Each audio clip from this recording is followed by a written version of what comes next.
Welcome student. Welcome to session number 5. In the session number 5, we are going to discuss about time-space trade-off, space uses, simplicity and optimality. Okay?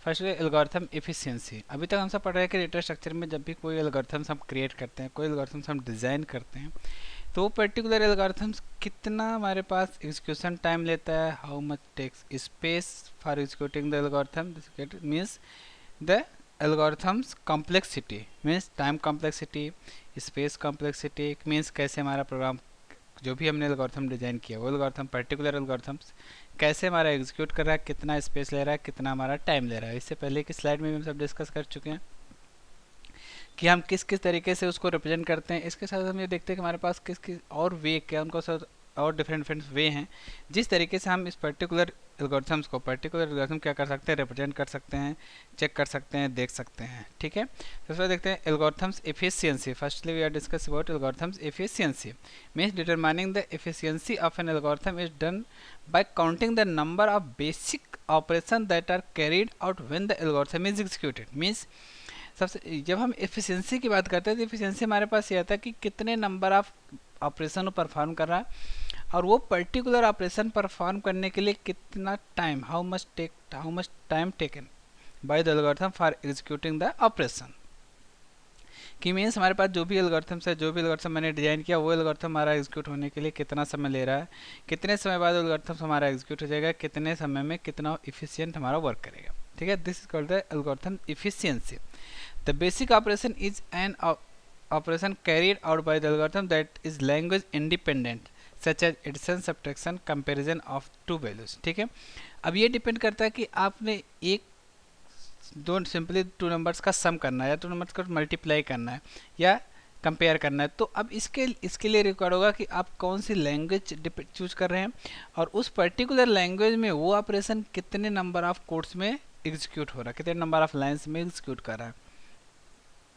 क्योंकि यहाँ पर हमारे पास line का effect बहुत होता है जब भी किसी एल्गोरिथम्स को हम एग्जीक्यूट करते हैं, क्योंकि बेसिक ऑपरेशन हमारे लाइन्स पे डिपेंड होते हैं कि हम कितने नंबर ऑफ लाइन से कितने नंबर ऑफ वर्ड्स यूज कर रहे हैं पर्टिकुलर एल्गोरिथम्स को एग्जीक्यूट करने के लिए। ठीक है, डिटर्मिनेशन ऑफ एफिशिएंसी। ठीक है, how to determine the number of basic operation per every input, it is impossible. ठीक है, कैसे? जैसे सपोज करिए आपने ये दिख रहा है कि हम कितने ये ऑपरेशन हमारा ये पर्टिकुलर ऑपरेशन अगर मैं इसको एग्जीक्यूट कर रहा हूँ तो हमारा मेमोरी कितना समय लेगा, कितना टाइम लेगा, इसको कैसे कितने नंबर ऑफ प्रोसेस, कितने नंबर ऑफ स्टेप्स टेक करेगा कि इसको एग्जीक्यूट करने के लिए। ठीक है, ये डिपेंड करता है कि आप जिस पर्टिकुलर टाइम पे आपने उस प्रोसेस को एग्जीक्यूट किया था उस पर्टिकुलर टाइम पे हमारे सिस्टम में कितनी और प्रोसेस करंट टाइम पे वर्किंग थी, कितनी और प्रोसेस रनिंग में थी। उस प्रोसेस के अकॉर्डिंग क्या होता है हमारे पास ये बताता है कि ये हमारी प्रोसेस थी, इस प्रोसेस का टाइम ये था, ये प्रोसेस इतने समय में ये चीज़ एग्जीक्यूट की, ये प्रोसेस हमारे इतने टाइम पे ये एग्जीक्यूट किया। ठीक है, instant we advise away to compare algorithm to each other in the relative way in order to get the feel for their efficiency. ठीक है, लेकिन फिर भी हम क्या करते हैं कि एल्गोरिथम्स की इफिशियंसी को कैलकुलेट करते हैं कि एल्गोरिथम्स के फाइंड आउट करते हैं कि हमारे पास ये एल्गोरिथम कितने नंबर ऑफ टाइम ले रहा है, इसको एग्जीक्यूट करने के लिए कितना समय ले रहा है, इसको कंपेयर करने के लिए। ठीक है, इसके बाद we do this by going the algorithms asymptotic growth rate. ठीक है, अब एसिम्प्टोटिक ग्रोथ रेट बेसिकली हमारे पास वो मैकेनिज्म है जिस मैकेनिज्म के थ्रू हम ये आइडेंटिफाई कर सकते हैं कि हमारा ये पर्टिकुलर फंक्शन कितने नंबर ऑफ स्टेप पे कितना समय लेगा किसी भी टास्क को एग्जीक्यूट करने के लिए। मीन्स जैसे जैसे हमारा टाइम बढ़ता जाएगा उसी के साथ साथ हमारे क्या हो जाते हैं, हमारी वैल्यू इंक्रीज करते जाते हैं, हमारे नंबर ऑफ स्टेप्स बढ़ते जाते हैं कि हमारे पास अगर ये वैल्यू है इस पर्टिकुलर स्टेप पे हम इस पर्टिकुलर वैल्यू पे हमारा कितने नंबर ऑफ स्टेप एग्जीक्यूट करेगा, पर्टिकुलर इस वैल्यू पे कितने नंबर ऑफ एग्जीक्यूट करेगा एंड देन फर्दर पर्टिकुलर इस वैल्यू पे कितने नंबर ऑफ स्टेप एग्जीक्यूट करेगा। मीन्स हमारे पास जो भी वैल्यू होती है हमारे स्टेप डिपेंडेंट होती है, हमारी ये वैल्यू है, इसके बाद ये स्टेप है, ये पर्टिकुलर वैल्यू, इसके बाद ये फर्दर स्टेप्स है। Space complexity, what is the space complexity? Space complexity basically एक मैकेनिज्म जिसके थ्रू हम ये आइडेंटिफाई कर सकते हैं कि ये पर्टिकुलर एल्गोरिथम्स कितना space, how much space take to execute the algorithm in the memory.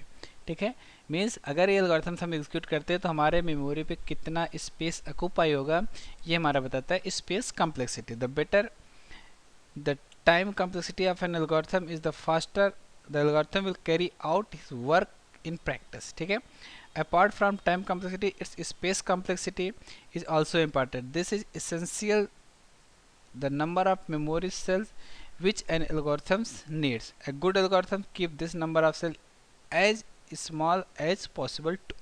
ठीक है, जब हम क्या करते हैं कि कोई भी ऐसा एल्गोरिथम हम डिजाइन कर रहे होते हैं तो इसमें सबसे ज़्यादा कंसंट्रेशन हमारा इस बात पे होता है कि वो एल्गोरिथम हमारा कम से कम समय ले और कम से कम स्पेस ऑक्यूपाई करे उसको एग्जीक्यूट करने के लिए। अगर सपोज करिए आपने कोई भी एल्गोरिथम डिजाइन किया, एल्गोरिथम्स आपका बहुत एफिशिएंट है, लेकिन उस एल्गोरिथम्स को एग्जीक्यूट करने के लिए हमें नंबर ऑफ यूज मेमोरी चाहिए होती है, मेरे बहुत ज़्यादा मेमोरी की रिक्वायरमेंट होती है।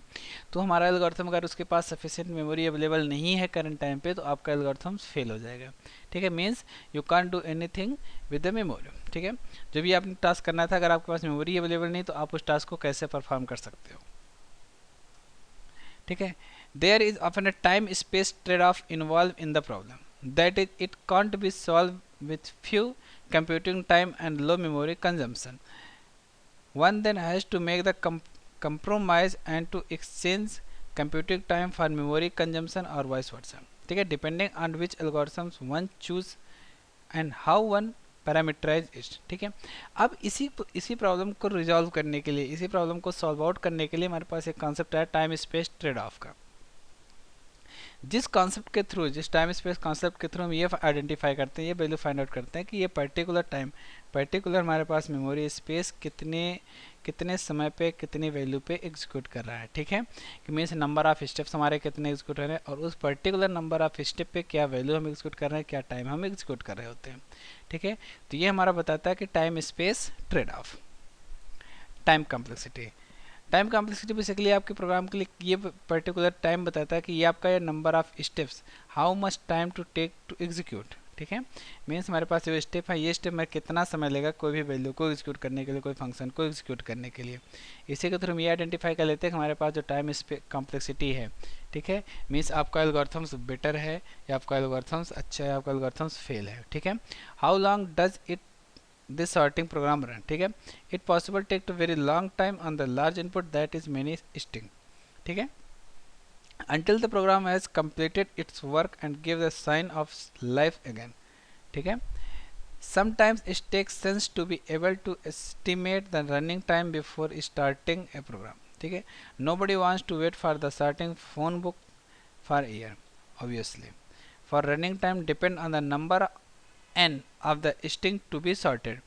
Can we find the formula for the running time which depends on s? ठीक है, this is called the space time complexity. Means आपकी जो भी वैल्यू सॉर्ट करने जा रहे हो, टाइम का आपका ये डिपेंड करेगा कि आपके कितने नंबर ऑफ वैल्यू को सॉर्ट करने जा रहे हो। Means the value of n is depend on the time complexity.